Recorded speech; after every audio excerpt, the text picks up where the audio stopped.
Welcome to Piggy Power. I'm Piggy and I'm going to help you to change your track rod end on a Peugeot 407. So first things you're going to need is a track rod end. Hopefully you've thought about that. And the second thing you're going to need is some tools. So I'll show you now what tools you're going to need.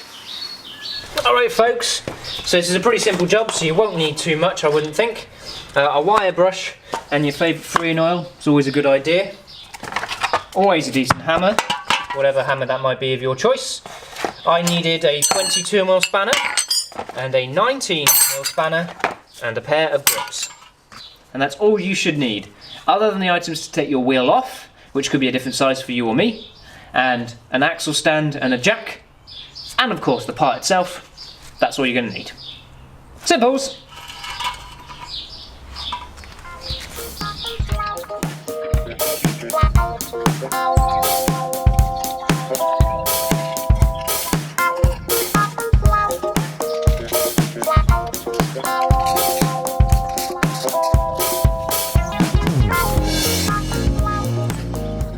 Alright folks, so you've got your vehicle up in the air, wheel off, axle stand. First thing to do before you touch anything is check you got the right part. Wrong part. But it goes that way, so it's the right part. So yeah, it looks like I've got the right part, it's the right shape, it's the right length. Perfect. Second thing to do is the threads here and here. A good rub with a wire wheel and a spray with your favourite freeing oil. Now, I would suggest even doing this a couple of days beforehand. And you'll find you can just turn the wheel one way, get to access, and get some spray in there. Just 2 minutes doing that a couple of days ahead, let the oil do its job. Nothing's going to come loose.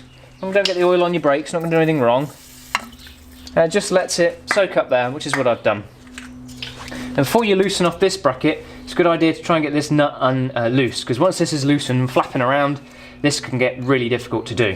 So we can get a spanner on that, as if we can undo the nut, and if necessary we'll have to hold the inner joint, an inner rack joint length, whatever you call that.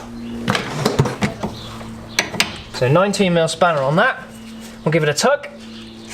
There we go. That's come free quite nicely, but if it didn't, you need to hold on this with a bigger spanner.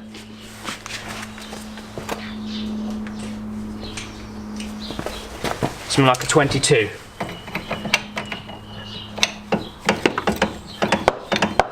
There we go, and what I suggest is, once you've got it loose, just nip it back, not tight, literally just against the metal there, because you're going to use this as a gauge where to put the nut on the new one, so your tracking isn't so far out, you can't even drive to the tracking centre. The next one is this one. It's also a 19. Now I'm going to use a cheat gun here, but you could easily just use a ratchet spanner or socket, whatever you wish. See, it's not that tight. I'm going to get my cheat gun on it.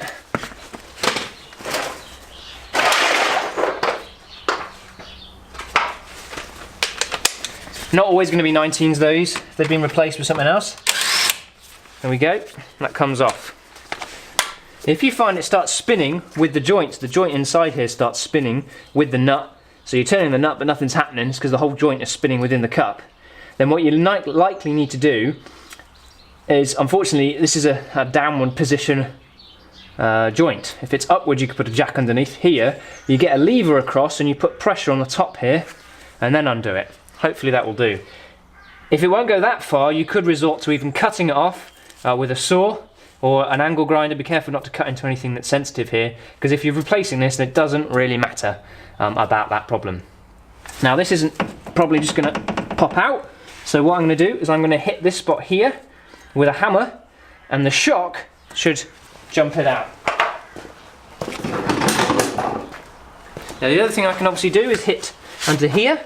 If you're doing this, hitting under here, then always use either a copper hammer or put protection on it.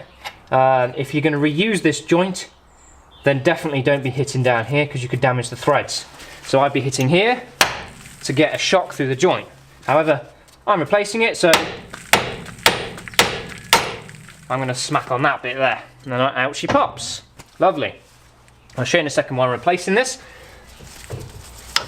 And then you just wind out the track rod end from the inner track rod section, like this, all the way out. Try and keep that nut where it was as reference for the new one.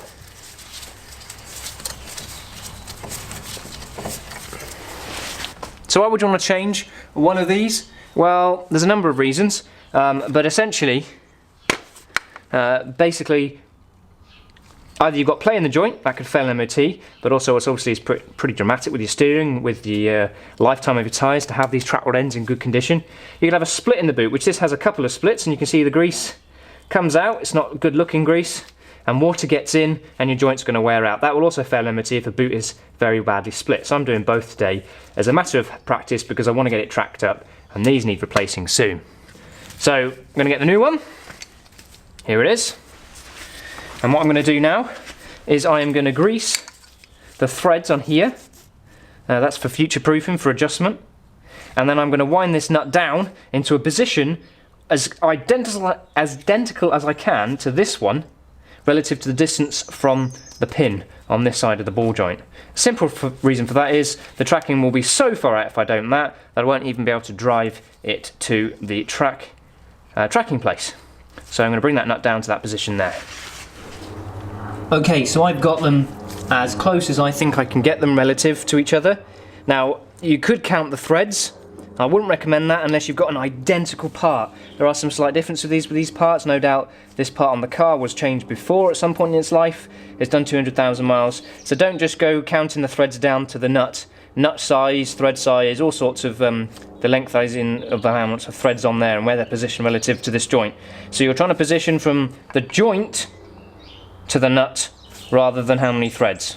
So I'm going to wind this back on now. Notice it's got lots of a lovely copper grease in there. You're not going to do anything wrong putting copper slip in there. The guy tracking your car is just going to love you that little bit more. And we just start winding her back in. There we go. Until you get close to that position of the nut. There. Keep going, keep going, keep going. And what I'm just going to do here, I can see some grease. I'm just going to clean out the original cup for the joint where it's been leaking. Not too much grease in there because we want it to have a nice firm seating. Just keep winding that in. Okay, nearly there. One more turn I think we'll get on that. Ooh. We're going to go for that one more turn. Okay. And then all you need to do is push your joint into the cup on the hub. Get your new nut. Always use a new nut that's provided with it. What you might find, what's quite likely you're going to find, is the nuts on the new joint are probably a different size, which they are here. So that was a 19, it looks like it's now a 21. And this one was a 19. Again. It is a 19, sorry. So I'm just going to buzz that up initially, keeping my hand some pressure on the back of it. Okay, but I'm not going to use the gun to tighten it. I want to feel that for myself. It does not need to be super tight. I'm just going to use a spanner to give it a final nip. There we go. I'm happy with that. It's a strong nip with a spanner, and I'm going to go and get the 21mm spanner for that. 22mm spanner, and we just nip that up there. 22 and 24 by the look of it. So that's just spinning the inner rack. So I'm just going to get a pair of grips on that.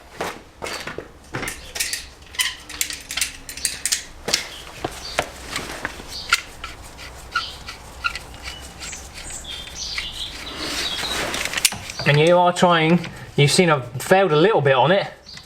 I am trying to keep the inner rack position the same, because the threads in there will affect the tracking position of your wheels at the front, the way they toe in or toe out. So I'm just going to hold the inner track with this and tighten up with the spanner. Oh, looks like we're going to need a little bit more on that. I think it's a 24, I think, but I'm not bothering to go and get my spanner again. And you'll likely have an Irwin vice grip rather than a 24mm spanner. So So it doesn't need to be mega tight, just nip it up good and strong, and then your man at the tracking station won't be wrenching on that all day trying to undo it. So that's pretty much it. That's all you need to do. It's a common MOT failure. It's a common thing that you can check for yourself by just shaking your wheel left to right at the 9 o'clock and 3 o'clock positions with the wheel off the ground, and you can feel the play often in this joint here. If you're not sure if it's this joint or the lower joint, have someone do it for you and hold the joint, and you can often feel this cup, the back of the cup here, moving or being stationary while this is moving, or vice versa. So there we go, job done. So thanks very much for watching this guide. Really, I hope it's helped you most of all. So while the train goes by and I have to shout even louder, I gotta get on, so I'm gonna say goodbye now. Please subscribe, please like, and please hit the Patreon page. Woo!